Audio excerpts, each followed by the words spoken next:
Assalamualaikum guys, oke kembali lagi bersama Draft Movie Review. Piye kabar Re? Terima kasih buat para penonton setia Draft Movie dimanapun kalian berada. Semoga kalian semua selalu sehat ya. Kali ini Draft Movie sudah merangkum sebuah film yang berjudul Purampoku Engira Podahu Damai. Gimana keseruan filmnya? Gak perlu banyak basa-basi, dia langsung ke alur ceritanya.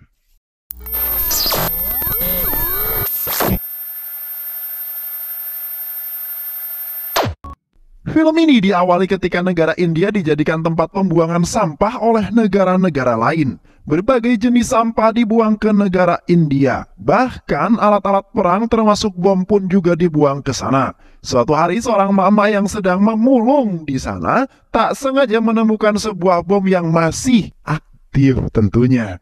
Dan ketika dia memegangnya, bom itu pun kemudian meledak. Suatu hari, seorang pria bernama Balu terlihat sedang diamankan dibawa ke pengadilan. Balu dituduh sebagai pemimpin komunis di wilayah India. Hakim pengadilan mendakwa memvonis hukuman mati kepada Balu atas dakwaan kasus perampokan dan pemberontakan yang dilakukan oleh dirinya. Bukannya mengelak dan membela dirinya, Balu justru mengakui tuduhan tersebut di depan semua orang. Balu mengatakan kepada mereka bahwa dia melakukan semua itu sangat-sangat sadar. Sebelum cara eksekusi ditentukan, Balu meminta kepada hakim agar dirinya dihukum mati dengan cara ditembak. Namun hakim menolak usulan tersebut. Hakim memutuskan bahwa Balu akan dihukum mati dengan cara digantung. Hakim memberikan waktu 1 bulan bagi polisi untuk mencari algojo profesional yang akan mengeksekusi Balu. Setelah polisi mendapatkan algojo tersebut, maka hakim akan memutuskan kapan waktunya Balu akan dieksekusi. Balu masih memiliki waktu hidup 1 bulan lagi sebelum hari kematiannya. Dalam kurun waktu tersebut, petinggi kepolisian memanggil anak buahnya yaitu polisi Macaulay. Macaulay adalah seorang polisi baik dan jujur. Tak heran jika petinggi kepolisian memanggilnya dan memintanya untuk mengawal Balu hingga hari eksekusi tiba. Petinggi kepolisian juga meminta kepada Macaulay untuk mencari algojo profesional yang akan mengeksekusi Balu. Macaulay lalu menyarankan seorang algojo bernama Yamalingga. Yamalingga adalah seorang algojo yang pernah mengeksekusi 2 orang terpidana mati 12 tahun yang lalu. Kemampuan Yamalingga dalam menjadi algojo tidak perlu diragukan lagi. Dia memiliki gen-gen algojo yang berasal dari ayah dan kakek buyutnya. Ayah dan kakek Yamalingga adalah seorang algojo handal yang selalu berhasil menuntaskan tugasnya dengan sangat rapi. Petinggi-petinggi kepolisian sekaligus atasannya Macaulay lalu menyetujui sarannya Macaulay. Macaulay diminta untuk segera mencari dan menemukan Yamalingga. Macaulay lalu bergerak melakukan pencarian. Dia membawa Balu ke penjara pusat yang ada di Chennai untuk diamankan. Balu dikawal dengan sangat ketat oleh Macaulay dan anak-anak buahnya. Di tengah jalan terlihat orang yang membenci Balu sedang melakukan demo untuk menuntut pemerintah. Mereka menuntut agar pemerintah bisa secepatnya menentukan tanggal pengeksekusiannya si Balu. Beberapa waktu kemudian, kini Balu sudah sampai di penjara pusat yang ada di Chennai. Semua tahanan yang ada di sana mengetahui bahwa Balu adalah seorang terpidana mati. Di tengah jalan, Balu melihat seorang yang juga merupakan terpidana mati sedang dipukuli oleh salah satu petugas yang ada di sana. Balu yang melihat kejadian itu lalu bertanya kepada Macaulay mengapa narapidana itu yang jelas-jelas sudah divonis mati oleh pengadilan malah dipukuli di sini. Macaulay yang mendengar hal tersebut lalu merespon pertanyaan Balu. Macaulay lalu bertanya kepada petugas itu mengapa dia memukuli narapidana yang dihukum mati tersebut. Petugas itu kemudian menjawab bahwa dia sengaja memukuli narapidana itu karena dia telah 8 kali mencoba melarikan diri. Balu lalu menyarankan kepada Macaulay bahwa memukuli narapidana sebagai hukuman merupakan langkah yang kurang efektif. Hal itu tidak akan mampu membuat sang narapidana jera. Macaulay yang merasa perkataan Balu ada benarnya lalu memutuskan bahwa narapidana itu akan mendapatkan pengurungan jatah makan selama 15 hari sebagai hukumannya. Singkat cerita, kini Balu sudah sampai di sel khusus miliknya. Sebelum dirinya berpisah, Macolai mengatakan kepada Balu bahwa penjara ini adalah penjara yang membebaskan para tahanan untuk melakukan semua hal yang mereka inginkan, selagi hal tersebut tidak menimbulkan sebuah kegaduhan. Tak perlu waktu lama bagi Balu untuk beradaptasi dalam penjara tersebut. Kepopuleran yang dimilikinya membuat para tahanan yang ada di sana tertarik pada dirinya.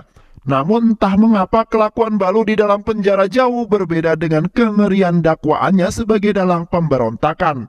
Balu selalu mendengarkan keluh kesah narapidana di sana dengan seksama. Karena kebaikan dan perhatian yang diberikan oleh Balu, narapidana di sana pun meminta Balu untuk menjadi wakil mereka dalam menyampaikan suaranya. Setelah berargumen cukup panjang dengan hakim penjara, satu demi satu para tahanan yang berhasil dibuktikan Balu bahwa mereka tidak bersalah, akhirnya dibebaskan. Balu berhasil membuktikan bahwa para tahanan tersebut memang tidak melakukan kejahatan yang dituduhkan kepada mereka. Hakim tidak hanya membebaskan mereka, tapi juga memberikan mereka semua sejumlah uang sebagai biaya kompensasi alias ganti rugi. Selain menjadi wakil suara bagi para tahanan, Balu juga sangat menghormati para sesepuh napi yang ada di penjara. Hal ini dapat dibuktikan dari aksi Balu yang meminta kepada petugas untuk membiarkan mereka yang melakukan proses pengkremasian kepada salah satu napi sepuh yang baru saja meninggal. Balu berjanji bahwa dia dan tahanan-tahanan lainnya akan memberikan pemakaman yang layak kepada orang tersebut. Berkat kebaikan yang Balu lakukan, para tahanan yang ada di sana pun merasa bahwa Balu tak seharusnya dihukum mati. Mereka menawarkan bantuan kepada Balu jika Balu ingin melarikan diri dari penjara ini. Mereka dengan senang hati akan membantu Balu. Namun Balu menolak usulan itu. Dia berkata kepada mereka jika saat ini dia belum mau meninggalkan penjara itu. Tapi jika nanti waktunya tiba, Balu pasti akan meminta bantuannya. Cerita kemudian berpindah di mana seorang wanita bernama Quilly yang tak lain dan tak bukan merupakan teman terpercaya Balu sedang menemui sekelompok hacker. Quilly meminta bantuan mereka untuk membantu dirinya mengeluarkan Balu dari penjara. Para hacker itu telah mengetahui bahwa Algojo yang saat ini dicari oleh polisi adalah Yamalingga. Di sisi lain ternyata Yamalingga sekarang bekerja sebagai tukang tarik tuas rel kereta api. Dalam menjalani kesehariannya, Yamalingga selalu meminum minuman keras sebagai obat dahaganya. Hal ini sengaja Yamalingga lakukan agar dia tidak mengingat masa lalunya yang dahulu kala. Dahulu kala Yamalingga yang masih menjadi Algojo mengalami sebuah insiden yang membuatnya begitu trauma. Insiden itu adalah ketika Yamalingga mengeksekusi mati orang yang tidak bersalah. Yamalingga tahu bahwa orang tersebut sebenarnya tidak bersalah, namun karena pengadilan tetap menjatuhkannya hukuman mati, maka Yamalingga pun mau tidak mau harus melakukannya. Kejadian itu membuat hidup Yamalingga menjadi hancur. Dia terus hidup dalam bayang-bayang masa lalu. Yamalingga lalu memutuskan bahwa dia akan berhenti menjadi Algojo. Sementara itu polisi Macolai tengah menghubungi anak buahnya yang bernama Pandi. Pandi adalah anak buah Macolai yang sebelumnya sudah ditugaskan untuk mencari informasi mengenai keberadaan Lingga. Pandi berhasil menemukan Lingga yang sedang mabuk di sebuah kedai. Namun karena pada saat itu Lingga membuat onar, polisi setempat pun kemudian datang dan hendak menangkap Lingga. Beruntung bagi Lingga karena di saat yang bersamaan Macolai datang dan langsung mengamankan dirinya. Macolai membawa Lingga ke suatu tempat. Pada saat itu Lingga mengira bahwa Macolai akan membawa dirinya ke kantor polisi. Namun ternyata Macolai justru membawa Lingga ke sebuah kafe yang terbilang mewah. Lingga tentu saja senang dan bahagia karena dia bisa meminum minuman keras dengan harga yang mahal. Macolai pun kemudian membolehkan Lingga untuk minum minuman keras sebanyak yang ia mau. Hal itu pun jadi membuat Lingga jadi semakin kegirangan. Namun di saat Lingga sudah kelihatan puas, Macolai kemudian menjelaskan siapa dirinya yang sebenarnya dan apa maksud kedatangannya. Aku adalah seorang polisi yang ditugaskan untuk mencari seorang Algojo. Ada seorang terpidana mati yang harus segera dieksekusi mati dengan cara digantung. Mendengar penjelasan itu, Lingga langsung lari ketakutan. Masa lalunya kembali muncul dalam ingatan Lingga. Dia langsung bertingkah aneh dan berteriak, "Aku bukanlah seorang pembunuh." Macolai lalu meyakinkan Lingga bahwa dirinya bukanlah seorang pembunuh. "Lingga, kamu bukanlah seorang pembunuh. Kamu adalah seorang penegak hukum yang menjalankan tugasmu." Lingga lalu menjelaskan semua kejahatan Balu kepada Lingga. bahwa Balu adalah seorang pencuri dan pemberontak yang mengancam nyawa tentara perbatasan dengan menggunakan bom. Setelah itu, Macolai lalu mengantarkan Lingga pulang ke rumahnya. Dia juga memberikan Lingga sebotol minuman keras mewah dan sebuah ponsel yang akan digunakan untuk saling berkomunikasi. Usut punya usut, ternyata aksi Macolai itu disaksikan oleh dua orang bawahan Kuaili yang sedang menyamar sebagai penjahit. Lingga lalu kembali ke rumahnya dengan raut wajah murung. Ibunya yang melihat hal itu tentu saja bingung. Lingga lalu berbaring di kasur. Dia berharap bisa tidur dan dapat melupakan peristiwa tersebut. Namun sayangnya dia terus terjaga. Di sisi lain, Macolai yang baru saja geletakan sebentar langsung mendapatkan telepon dari atasannya.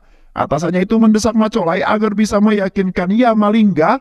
Hal itu dikarenakan publik terus saja menuntut dirinya untuk segera menggantung Balu.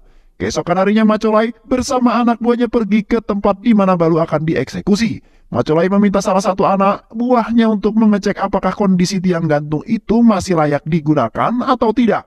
Namun anak buah yang ditunjuk itu mengatakan bahwa seharusnya Linggala yang harus mengecek kelayakan ini. Apakah tingginya, kekuatan dan ketahanan tiang gantung tersebut masih bisa digunakan ataupun tidak. Hanya Linggala yang dapat bisa menyimpulkan hal tersebut.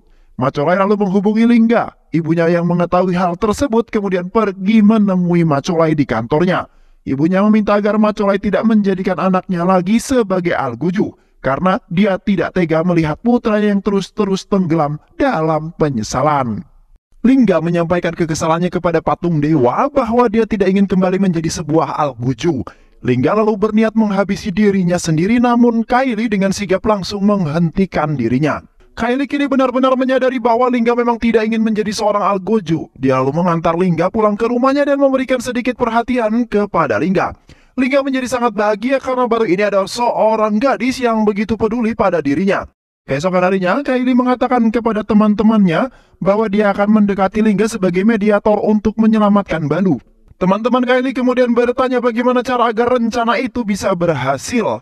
Kaili menegaskan bahwa dia akan meyakinkan Lingga untuk menjadi Algojo-nya Balu. Singkat cerita, Kaili mengajak Lingga untuk bertemu di suatu tempat. Di sana, Kaili meminta Lingga untuk menjadi eksekutornya Balu. Kaili juga menjelaskan bahwa dirinya adalah teman baiknya Balu.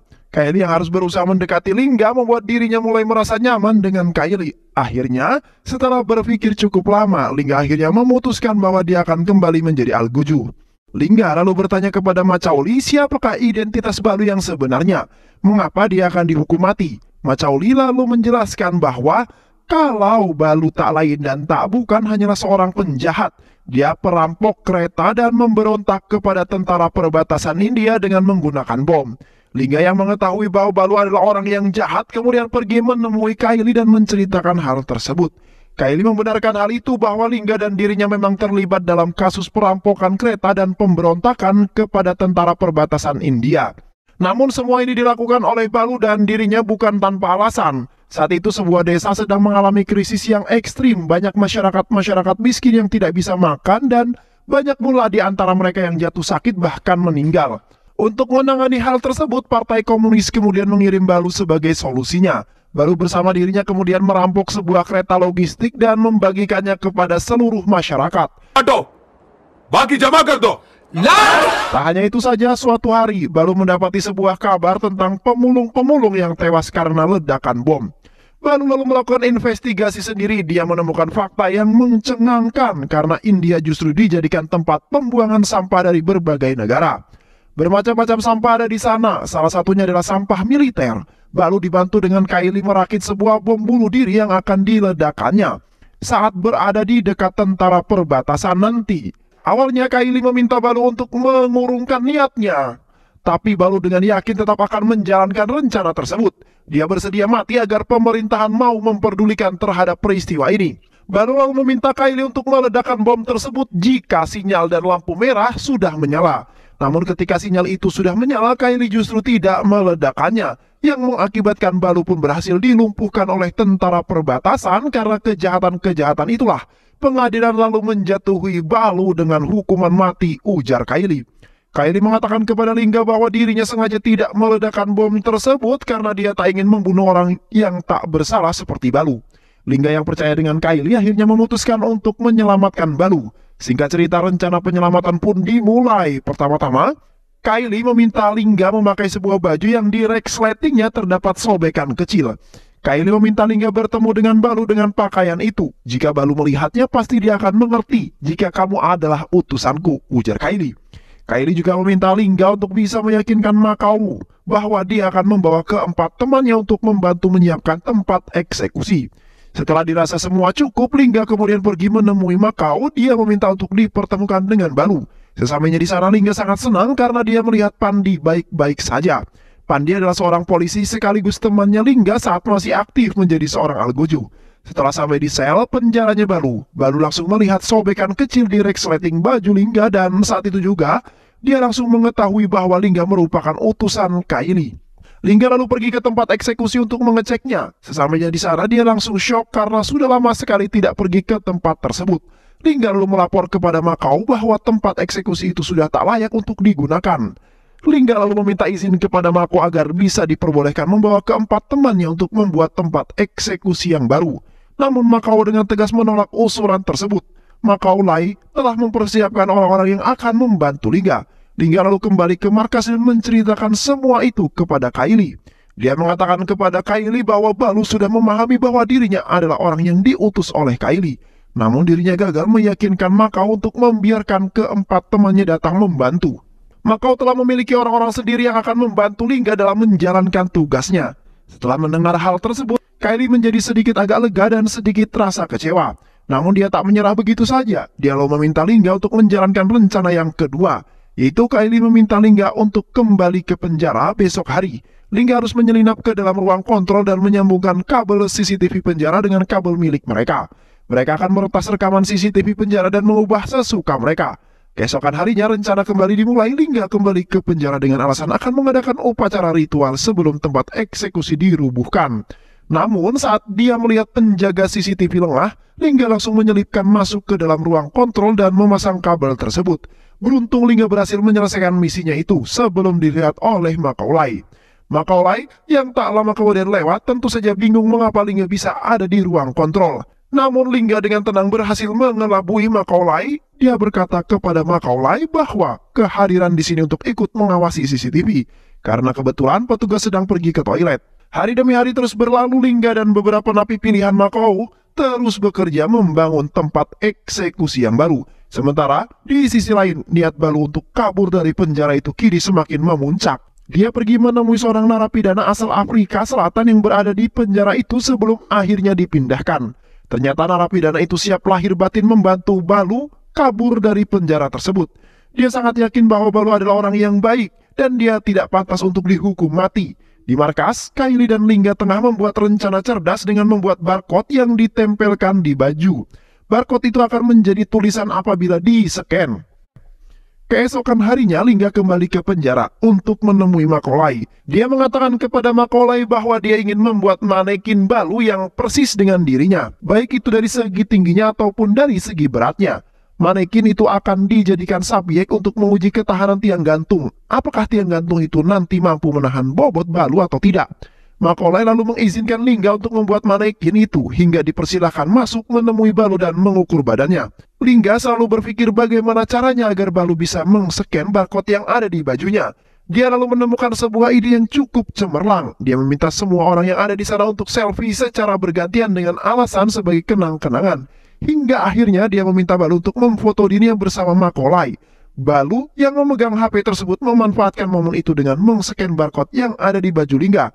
Isi dari barcode itu adalah mereka menunggu instruksi Balu kapan Balu akan keluar dari penjara itu. Lingga lagi-lagi berhasil menyelesaikan misinya. Agar dirinya tidak dicurigai Makau, Lingga kemudian membuat manekin Balu sama persis dengan data yang sudah dia terima. Di sisi lain, kini Balu dan beberapa narapidana lainnya tengah berkumpul untuk merencanakan rencana untuk bisa mengeluarkan Balu dari penjara tersebut. Diketahui, sebentar lagi ke-6 narapidana yang berasal dari Afrika Selatan akan dipindahkan ke penjara lain. Salah satu dari napi tersebut mengatakan kepada Balu bahwa Balu bisa menggantikan posisinya nanti untuk melarikan diri. Namun syaratnya, Balu harus memakai baju yang sama agar tidak dicurigai. Tak lama kemudian tempat eksekusi pun selesai dibangun dan siap untuk digunakan. Makau Lai lalu membawa Balu untuk melihat tempat eksekusinya. Pada saat itu Balu bertanya kepada Lingga apakah dia sudah membuat manekin yang mirip dengan dirinya. Ya, tentu saja, ujar Lingga. Balu lalu melihat manekin itu dan mengujinya. Tapi ketika dia melihat sebuah peluang, dia lalu menyelipkan sebuah kertas kepada Lingga. Lingga lalu menyerahkan kertas tersebut kepada Kylie dan teman-temannya. Ternyata isi kertas itu adalah pesan dari Balu yang berbunyi pada tanggal 21, 6 narapidana yang berasal dari Afrika akan dipindahkan dari penjara Cinai. Dan salah satu dari mereka akan digantikan oleh Balu untuk keluar dari sana. Mereka semua senang melihat hal itu. Mereka lalu menyusun rencana berikutnya untuk menyelamatkan Balu. Kini tanggal 21 pun tiba. Rekan-rekan Kylie sudah bersiap di tengah jalan untuk menunggu kedatangan Balu, sementara itu 7 napi asal Afrika siap dipindahkan. Mereka segera diperiksa dan siap untuk pergi menuju gerbang utama penjara. Di saat yang bersama salah satu napi lalu mengeluarkan Balu dari penjara, lalu Balu pergi ke sebuah tempat untuk mengganti bajunya. Dan di saat momen itu datang, Balu langsung bertukar tempat dengan salah satu napi yang ada di sana. Kylie dan rekan-rekannya berharap cemas sambil memantau Balu dari CCTV yang diretas agar tidak terdeteksi. Mereka mengganti rekaman CCTV dengan rekaman situasi yang aman. Namun sayangnya hujan tiba-tiba turun. Dan mereka sama sekali tidak punya pengganti rekaman CCTV saat hujan. Mereka belum bisa tenang sebelum Balu keluar dari penjara. Tak lama kemudian Balu pun masuk ke dalam mobil dan di sisi lain, Makau kini menyadari adanya sebuah kejanggalan dari tampilan CCTV pada saat itu. Bagaimana mungkin tampilan CCTV menampilkan kondisi penjara yang kering sedangkan pada saat itu hujan sedang turun. Makau lalu menekan tombol alarm penjara yang membuat gerbang kembali ditutup. Balu yang menyadari hal itu lalu turun dari mobil dan hendak melarikan diri. Dia menghajar beberapa penjaga yang ada di sana. Napi-napi Afrika lain pun juga ikut membantu Balu, namun penjaga berhasil melumpuhkan mereka. Penjaga terus memukuli napi-napi Afrika itu yang membuat Balu merasa kasihan, lalu menyerahkan diri. Balu lalu dihajar oleh Makaula yang bertugas di sana hingga tak berdaya. Balu lalu dibawa ke sel isolasi khusus dan tangannya dirantai. Keesokan harinya Makau memecat petugas CCTV dan menggantinya dengan yang baru. Makau meminta petugas yang baru itu untuk menyelidiki bagaimana mungkin mereka bisa kecolongan. Dan di saat yang bersamaan Lingga pun datang menemui Makolai. Lingga bersandiwara seolah dia tidak mengetahui kejadian kemarin. Dia lalu bertanya kepada Makau di mana saat ini Balu ditahan. Dan Balu pun mengatakan bahwa saat ini dia ditahan di ruangan sel isolasi khusus. Lingga lalu menyampaikan hal itu kepada Kylie. Kylie yang sudah mentok pun mau tidak mau harus turun tangan menyelamatkan Balu. Berdasarkan informasi dan gambaran peta yang didapat oleh Kylie, ternyata tempat eksekusi itu berada dekat dengan saluran drainase. Mereka pun mencoba menelusuri drainase tersebut. Dan Lingga membantu mereka dari dalam. Dan benar saja mereka berhasil menjebol tembok bawah tempat eksekusi. Lingga mengatakan kepada mereka bahwa jika dia akan menyiapkan beban pengganti tubuh Balu yang akan membuat Balu seolah-olah masih menggantung. Mereka lalu pergi dari sana dan Lingga kembali memperbaiki dinding itu seperti semula. Rekan-rekan Kylie menyadari bahwa Kylie dan Balu sama-sama menguasai 16 bahasa termasuk bahasa Sanskerta. Dan mereka akan memanfaatkan bahasa tersebut untuk berkomunikasi satu sama lain. Kylie lalu pergi ke penjara untuk menemui Makau. Kylie mengaku kepada Makau bahwa dia adalah tunangannya Balu. Dan dia datang kemari untuk bertemu dengan Balu. Makau lalu mengizinkan Kylie untuk menemui Balu. Dia dihantarkan ke sana dengan seorang polisi sebagai pengawalnya. Di sana Kylie berpura-pura berdoa dan mengucapkan bahasa Sanskerta yang sama sekali tidak diketahui oleh petugas yang mengawalnya. Balu yang mendengar bahasa itu tentu saja mengerti maknanya. Di dalam bahasa itu, Kylie mengatakan kepada Balu bahwa mereka akan menyelamatkan Balu saat hari eksekusi. Keesokan harinya, Makau mendapatkan informasi jika nomor seseorang yang bernama Kylie ternyata masuk ke dalam frekuensi jaringan CCTV. Dan setelah melakukan penyelidikan, ternyata nomor Kylie itu sering menghubungi Lingga. Makau lalu bertanya pada bawahannya, apakah dia bisa mengirim pesan kepada Lingga tapi atas nama Kylie. Bawahannya Makau pun mengatakan bahwa hal itu bisa dilakukan. Keesokan harinya, Makau menggelar konferensi pers dan mengumumkan kepada seluruh awak media bahwa Balu akan dieksekusi pada tanggal 10 jam 4 sore alias esok hari. Salah satu wartawan lalu bertanya kepada Makau apakah hukuman gantung ini memang pantas diterima oleh Balu. Karena diketahui masih banyak masyarakat yang menolak keputusan itu. Mereka menganggap bahwa Balu adalah pahlawan bukan seorang penjahat. Makau lalu menjelaskan bahwa ini adalah keputusan pengadilan. Pengadilan menganggap pemberontakan yang dilakukan Balu terhadap tentara di perbatasan tidak bisa dimaafkan. Kylie yang melihat tayangan itu bersiap untuk menyelamatkan Baloo pada esok hari. Dia lalu meminta rekan-rekannya untuk bertemu dengan Lingga pada malam ini. Namun hal itu tidak dapat dilakukan karena di saat yang bersamaan, Lingga sedang berkumpul dengan orang-orang penting lainnya di hadapan Makau. Makau meminta mereka untuk menandatangani berkas penyaksian eksekusi Baloo. Setelah mereka menandatangani berkas itu, Makau meminta mereka untuk menyerahkan ponselnya masing-masing. Dia juga mengatakan kepada mereka bahwa saat ini juga dia akan mengubah waktu eksekusi Baloo menjadi jam 4 pagi besok hari. Macaulay lalu mengamankan saksi-saksi dan orang-orang yang terlibat dalam eksekusi Baloo ke dalam sel tahanan khusus. Kini waktu hanya tersisa 5 jam lagi sebelum Baloo dieksekusi. Makau datang menemui Baloo dan menceritakan apa yang diketahui kepada Baloo. Baloo, aku sudah mengetahui semua rencana pelarianmu. Aku tahu kau akan diselamatkan saat proses eksekusi nanti. Namun aku sudah merubah jadwal eksekusimu menjadi jam 4 pagi hari ini. Kylie tentu saja tidak mengetahui hal ini. Dia hanya tahu bahwa proses eksekusi dirimu akan dilakukan jam 4 sore esok hari. Yang mengetahui perubahan eksekusi ini hanyalah Lingga seorang. Saat ini dia pasti sedang cemas di dalam sel. Aku akan mengirimkannya sebuah pesan mengatasnamakan Kylie. Pesan itu akan kutulis, Lingga, kau tak perlu khawatir. Aku akan menyelamatkan Baloo pagi ini juga. Kau tak perlu khawatir. Makau lalu menunjukkan pesan itu kepada Baloo.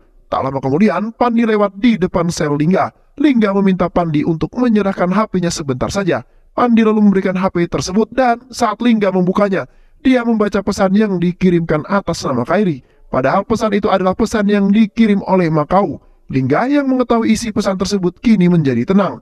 Dia dengan santai mengedipkan matanya kepada Baloo, isyarat bahwa semua ini akan baik-baik saja.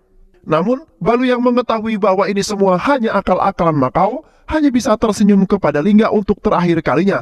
Lingga dengan percaya diri menarik tuas eksekusi gantung. Mereka semua menunggu beberapa saat Baloo yang dipastikan tewas. Tak lama kemudian setelah memastikan bahwa Baloo benar-benar tewas, petugas kemudian membawa jasad Baloo ke atas untuk diamankan. Namun Lingga yang syok karena Baloo belum diamankan oleh Kylie langsung menghalangnya dengan mengatakan bahwa Baloo belum benar-benar tewas. Lingga syok dan hanya bisa menangis memeluk manekin Baloo. Beberapa waktu kemudian, Kylie dan rekan-rekannya mengetahui bahwa Baloo sudah tewas, kemudian pergi meninggalkan negara India. Sedangkan Baloo hidup menjadi pengemis dengan gangguan mental bersama manekin Baloo di sisinya. Dan film pun selesai. Terima kasih udah nonton video ini sampai akhir. Semoga kalian semua terhibur. Jangan lupa subscribe, like, comment, and share ya.